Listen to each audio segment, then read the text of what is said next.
Sinungaling daw ako, mukhang pera, babalo. Yes po, may nag-sponsor sa kanya ng 90,000. Grabe. May nag-sponsor sa kanya ng 25,000, 10K. Wala pa po doon yung Ano nagpunta kayo doon? wala pa nga pong 50,000 ata yung cash niyang nahawakan. Kasi Siguro may mga ganito pala nangyayari. So, Hindi sa niya po- pang-rule natin, huwag tayong pipilit na mangingi. Huwag tayong magsusulisit. opo.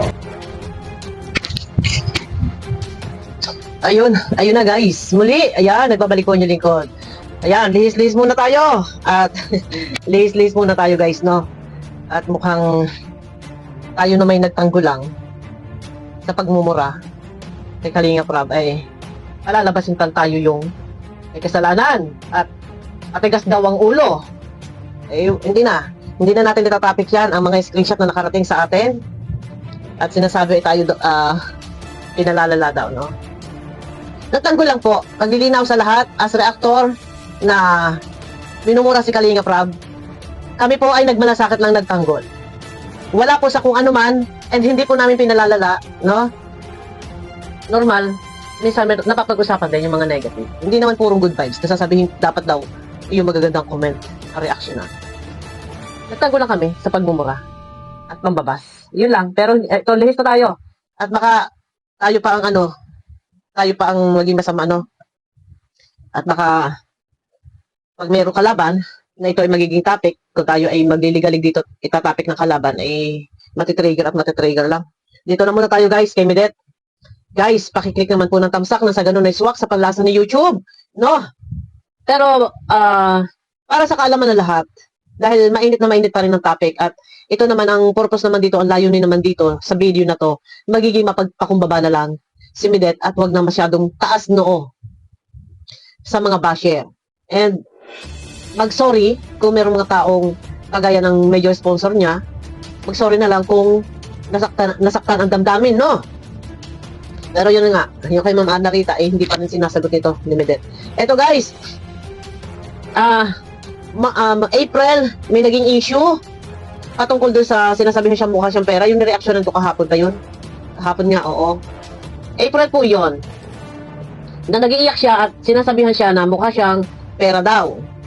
So ngayon, May, ay meron na naman din po another issue po. Para po sa kaalaman lahat sa mga hindi nakakaalam. Pero alam kong sa mga sulit kalingap, ito'y napanood na ninyo. Ang, sinawalat na naman ulit ni Kalingap, ni Medet kay Kalingap Rob. Kasi na-corner ni Kalingap Rob eh. At yun na, meron sinasabi nga si Kalingap Rob na balita ko, ganito gano'n, nagkakagulo kayo ng admin or ng founder, mga team, ng mga founder. Issue na naman. Ang problema dito guys, siya lang yung narinig nakuhaan ng kanyang pahayag. Hindi natin narinig yung pahayag ng taong pinatutukulan, pero alam ko talaga dito, yung isang founder, kilala ko din yung isang founder, no? At noon nga, nag-chat din sa akin yung founder na yun. Ang sabi ko, mas maganda yan, magsalita ka. Hindi po pwedeng kami yung magsasalita dito. Ito guys, hindi na natin patatagalin. Para walang ligoy-ligoy, pakinggan po ninyo guys, no? Ipi-play ko. At hindi ko na ipupunto per punto, pakinggan na lang po ninyo ang sasabihin niya. Ito po ay likha ni Kalinga Prab. Month of May, itong episode na to, no? Yan. Bakit lang na ang daming founder ng grupo na merong reklamo sa iyo?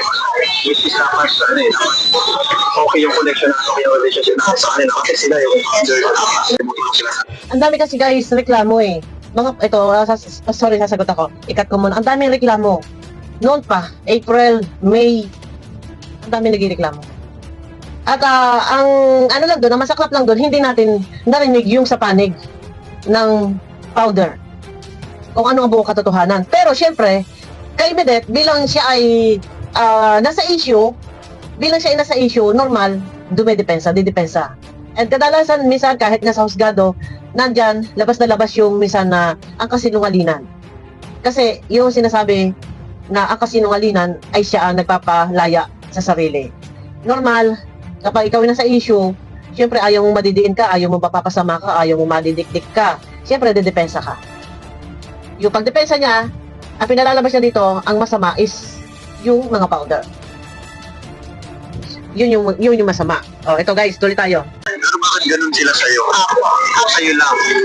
Hindi po, wala po talaga akong balak na i-ano ito, parang ilabas, lalo na sa social media. Kasi syempre po, ayoko naman pong makahiya yung tao. Kasi syempre naging mahalaga din po siya sa akin. Ano nangyari? Ang sinisiraan po nung founder, yung founder din po sa Ay, mga founder na kaway-away. din po sa Ay, mga founder na kaway-away. hindi po sila nag-away-away, Kuya Rab. Sinisiraan yung backside. Oo, pwede na rin yun. Opo. Nasisiraan. Tapos yun po. Tapos, Sa ibang sense, bakit nabuwag? Bakit nabuwag? ang nangyari po ng Kuya Rab, yung mga admins po sa GC, nag-chat na po sa akin na ganito, walang transparency ang group. Yung sa mga sinesend na pera, sinesend dun sa asawa nung founder. Tapos ang dami Ito kwento niya to guys ha. Ano ang buong katotohanan?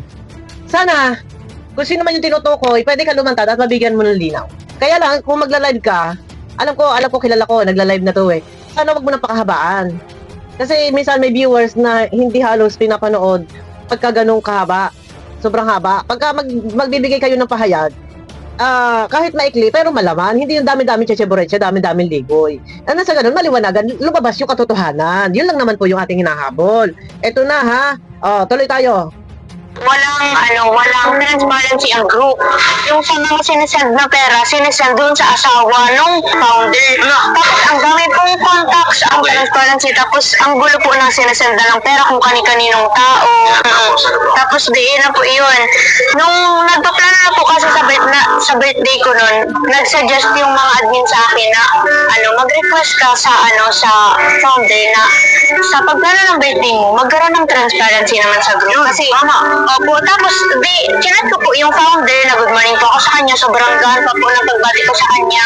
Tapos, sobrang minura-mura niya na po yung mga admins, pinagsasalita niya ng masasama, mga plastic, mga sinungaling, ang dami niya po. Eto guys ha.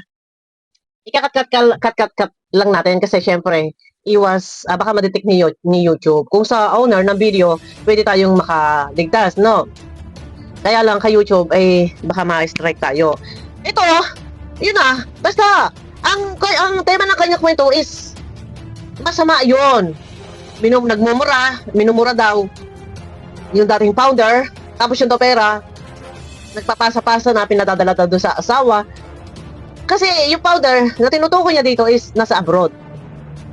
So, syempre, yung founder, kung nakaligaw na siya ng pera, at siya naman nasa abroad, pwede naman mangyari, ipadala doon sa asawa, at yung asawa na bahala na mag-distribute kung kanino ibibigay. Bigay kay Kalingap Dan, bigay kay Midet. Pero ang gusto niya, siguro maaari sa iyo sa pinaganuhan na naiinis siya na bakit nagpapasalin-salin pa yung pera, baka ang gusto nga ni Midet sa kanya ipadala. Ito, hindi ko na muna ipupunto per punto guys.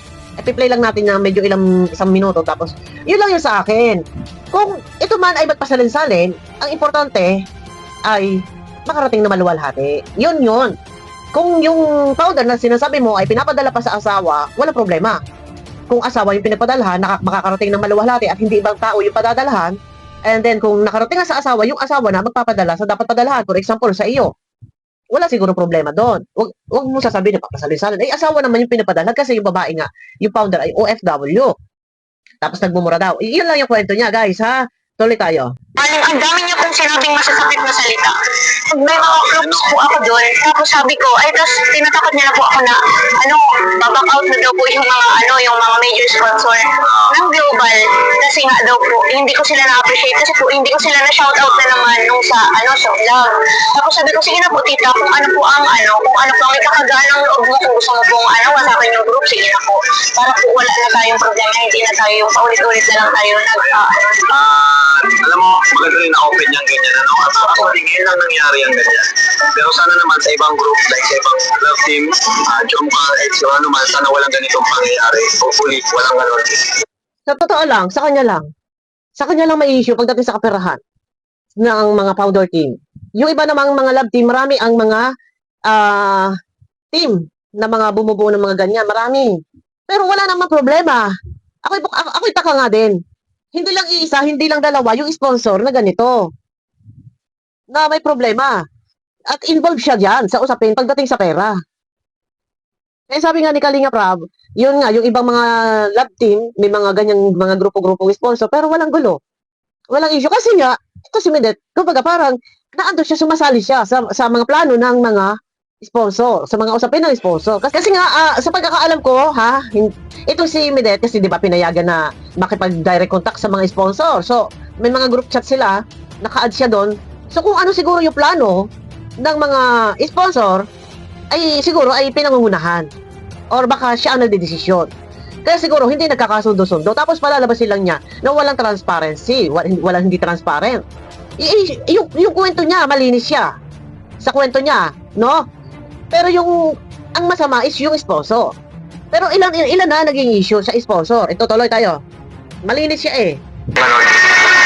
Ano nangyari? Nagalit sa'yo? Opo, sobrang galit. Bakit Nagalit po galit siya sa'yo? sa akin kasi nga po, hindi ko din po alam. Galit po siya sa amin lahat ng mga admins kasi ina-opera po namin yung transparency na ayaw niya po talaga, ayaw niyang ibigay. Tapos po iyon, Kuya Rap, winasak niya po yung group, naging basher ko po siya, pinagsasalita niya ako ng masasama, sinungaling daw ako, mukhang pera, babalo. Dami niya po sinasabi sa akin, ang dami niya po sa akin sinasabi. Opo, dahil lang doon. Ang close friend ko. Opo, ganun po kaya Ram. Tapos, sinayaan ko lang po nung una. Tapos, nagkaroon naman po ulit ngayon ng group na Team Daddy Worldwide.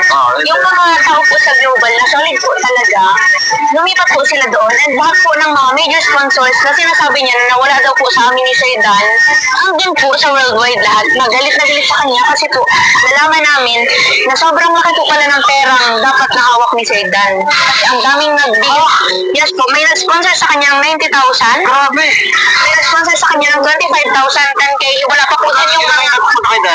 Wala pa nga pong first day. Ito guys, no? Kasi malaki, may 90,000. Kaya, nagkakagulo, nag-aaway-away. Kasi malaki yung pera. Bukod tangi lang, sa totoo lang, bukod tangi lang, kay Midet, na ikaw lang talaga yung merong isyong ganito. Sa ilang mga love team, maraming mga grupo-grupo ng sponsor, walang awaya. Pero nakakagulat. Kasi nga, sa bagay hindi tayo magtataka kasi kasama siya sa group chat. Kasi nga nadoon siya tapos humihingi daw siya ng transparency. Sana ito lang ha. Hindi na natin to wait lang. Kung 50,000 at yung cash niyang nahawakan kasi po yung t-shirt niya 30,000 lang which is dapat 40,000. Sino yung mga... Sa isang tao lang po, sa isang tao lang po yun. Tapos, yung sa wallet niya po na 10,000, hindi 40,000 lang po. Walang rule yung mga ganito pala nangyayari. So, isa pang rule natin, huwag tayong ipilit na mangingi. Huwag tayong magsusulisit. Opo. Yan ang mali, huwag tayong Opo. magsusulisit. Ito guys, no? Siguro kaya hindi nagkakasundo-sundo. Sana ang mga tao sa admin, lalo na yung mga sponsor, pagka kanila yung pera, sila yung magdedesisyon, sila yung magpaplano, wag kang makikialam. Pwede kang mag-suggest, pero ang masusunod pa rin yung mga sponsor, yung mga nandoon sa group chat na sila yung nag-ambagan. Or dahil siguro, baka naiirita na, dahil nga ang pera ay 90,000 ay hindi pa nakakarating kay Midet. So, naglalaot dahil hinihingi ang transparency. Hindi ikaw ang hihingi ng transparency, Midet, sa mga kasama. Hindi ikaw ang magsasabi. Ang hihingi ng transparency dyan, yung ibang kasama na nag-share. Hindi ikaw. Ikaw yung sasabihin mo namin nag-request na kailangan magkaroon ng transparency. Huwag ikaw ang mangunguna.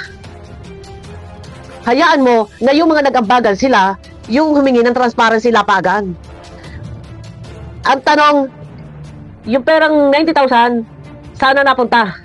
Pero nakarating sa'yo. Dahil nakausap ko mismo yung sponsor na tinutukoy mo dito. Mayroong hawak na resibo. At sa pagkakaalam ko, ito yung nasagot na rin. Noong time na yun, nung sponsor, noong time na yun, may channel yung sponsor nito. Noong time na yun, hindi lang yan masyado sumabog at hindi lang namin nire-reaction na noong time na yun. Dahil ay beneficiary pa siya ng Kalinga. Pero month of April, may issue na. Month of May, may issue pa din. Ito yung pang month of May. Tapos, June, July, 50-50 na ang lagay. Ni Midet, 50-50 na. Medyo talagang nag-iiyakan na yung mga panatiko, yung ibang nagmamahal na sumusuporta sa kanila, sa Tadet, nag-iiyakan na dahil 50-50 na po.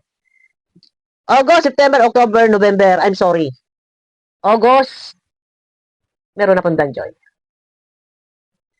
Start, 4 months na kasi. Naka 4 months na rin ang Danjoy. August, September, October, and November sa ngayon. So, dahil nagkasunod-sunod yung problema sa kapirahan, hindi ko na ipi-play guys. Nagkasunod-sunod yung problema sa kapirahan. Laging involved si Midet sa mga powder, laging may kaaway. Laging nag-aaway-away, kalaban. Na kung tutuusin, hindi dapat pag-aawayan yung pera at kung talagang yan naman ay nag-ambagan, naglabas sila ng pera para support talaga sa dadet. Pero bakit tumahantong sa pag-aaway? No?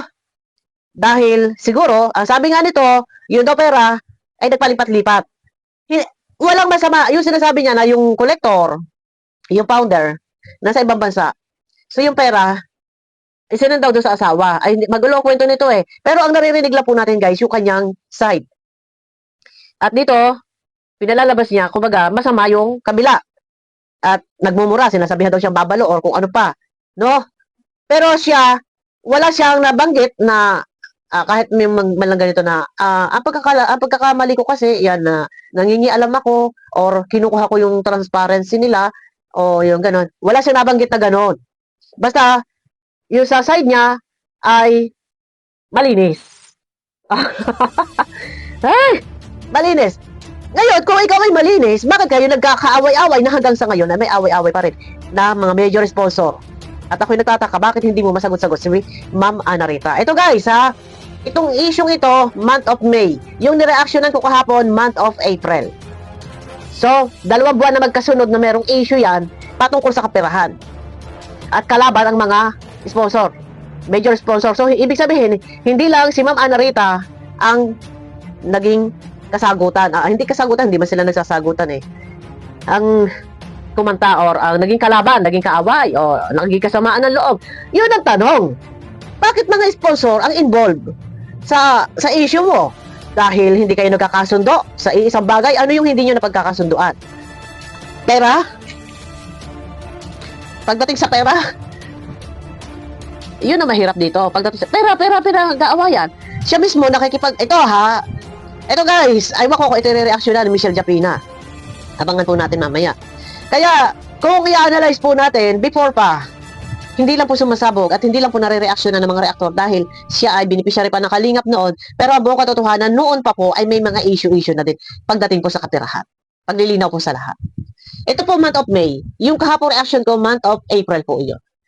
So, 2 buwan magkasunod, may issue, and then, May, April, May, June, July. 50-50 na siya. Hanggang sa, goodbye, the death. And welcome, that. Pagdating na, August, September, October, November, hanggang ngayon. Ayun. So, dito, maaaring, isa ito sa naging kadahilanan. Kung bakit nawala ang the death. Ano sa palagay nyo? Isa ba ito sa naging kadahilanan? Or hindi dahil sa kaya winakasan noon ay dahil sa issue-isyong pangbabas. Kasi dinudurog nila no si Joy at saka si Kalingap Dan. Ito ay nababalikan lang naman natin. No. Kasi pinagtatagpi-tagpi po natin, pinagbabangga-bangga po natin, pinagsasalubong natin yung mga issue before. Yeah, may nagko-comment dyan, sabi nila, ang galing ni Sis Bobil, magkalkal talaga. Ay, syempre, yun po ay ating, kumbaga, pinagtatagpi-tagpi. Binabalikan po natin ang mga issue before. And sa kasalukuyang issue, patungkol din po yan sa mga kapirahan. So, yeah, malinaw na po sa inyo. At meron pa, sige, aanuhan natin, babalikan po natin. Kaya alam, minsan, nakakaano din mag-chap-chap po ng video. Sa totoo lang. At, ayun na. Ang akin lang dito, pagdating sa pera, talaga, kaya minsan, yung sabi nga niya, na nasasabihan siya mukha siyang pera eh. Nasasabihan siya na mukha siyang pera. Yung upload ko kahapon, nandiyan yan, balikan nyo yung kahapon. Balikan nyo yung upload ko kahapon, guys. Na umiiyak siya, hagulol siya ng iyak, kasi nasasabihan siya mukha siyang pera. Kaya, hindi nyo masisisi din. Kung bakit, may mga tao din, na ganun yung resback sa kanya, yung paratang sa kanya, na sinasabihan siya mukhang pera, nagsusumbong siya kay Kalinga Prab, pero yung wala siyang binibigkas, binabanggit na meron siya pagkakamali. Basta ang base sa kanyang kwento ay malinis siya. At masama ang sponsor. Ayan, kagaya ngayon. Ito kay Ma'am Ana Rita na nga lang eh. Aywan ko kung bakit hindi siya nagsasalita, pero marami naghihintay na sagutin niya yung sinasabi ni Ma'am Ana Rita na pinatotohanan na siya ay nakatanggap at inabot ng 367,000. Pero meron pa ba na kakanta. Abangan po natin yan, guys. At siguro naman yung iba ng mga sponsor, siguro medyo mag-isip-isip din sila kung nagawa nga yan sa ibang mga sponsor na minsan nakatulong sa kanya.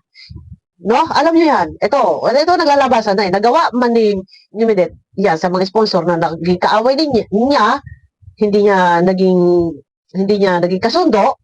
So dito, maaari may chance din na mangyari ito sa mga kasalukuyang sponsor na naandyan, na darating yung time na pag merong hindi na pagkasunduan sa iisang bagay, maaaring humantong din sa ganitong hindi pagkakaunawaan pagdating sa usaping pera. Yan. No. Dito walang pagyuyurak sa pagkatao.